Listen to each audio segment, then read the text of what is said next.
Hey, what's up everybody? Today I'm going to be reviewing Sci-Fi Invasion 50 DVD box set by Mill Creek Entertainment. This box set has only about less than 30% of the films are really worth watching.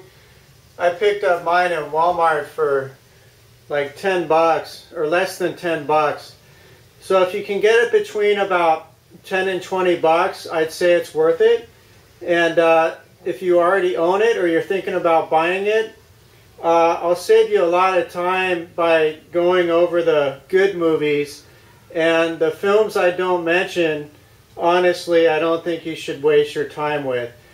But there is enough on here that it's worthwhile if you can get it for that cheap price.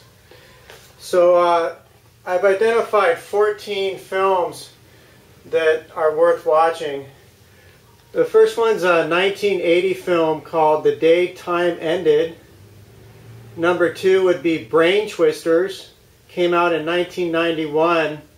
The storyline for Brain Twisters is a little cheesy, but it's a real clean film. It's excellent cinematography and very high quality. And the acting's pretty good too. Number 3 would be Rotor, R-O-T-O-R. Which is kind of cheesy, but it's fun to watch. There's some good effects in there. Number 4 would be The Crater Lake Monster, which has become sort of like a cult classic. Number 5 would be War of the Robots, which is a pretty interesting 1978 film. And it's almost like they're still in the DOS computer era when it comes to some of the sci-fi effects in space. But War of the Robots is a pretty cool film. Check that one out. Number 6, I'm marginally recommending 1984, Prisoner of the Future. It's just okay, but you know, the acting's pretty good and it's a pretty interesting story. Number 7, Hyper Sapien, People from Another Star. Number 8, Escape from Galaxy 3. Number 9, Raiders of Atlantis. It starts out kind of cheesy, but it gets really good as the film progresses. Number 10, Robo Vampire.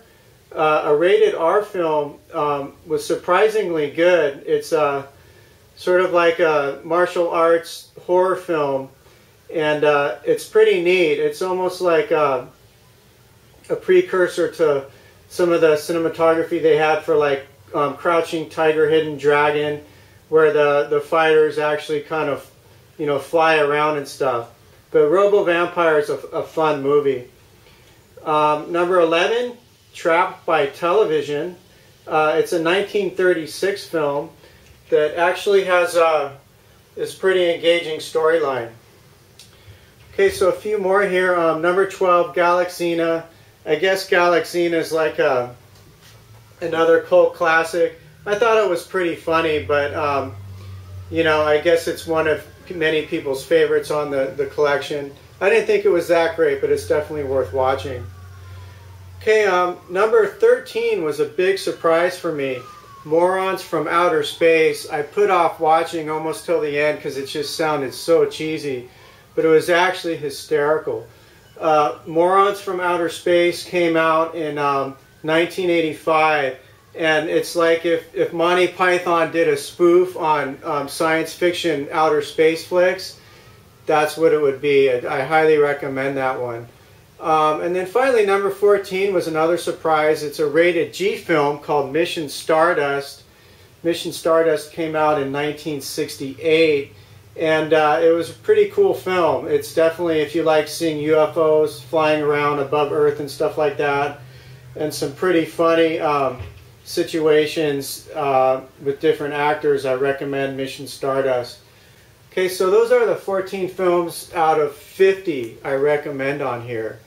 And so you don't want to watch all 50 of them. There's some really bad films on here. But the ones I mentioned, yeah, they make this worthwhile. I think this is a real departure from their Sci-Fi Classics 50 DVD set, which I'm going to try to get to next, and maybe when I'm done looking at that one, I can do a little comparison video. Alright, well thanks for watching, and enjoy some of these films. Get that popcorn going.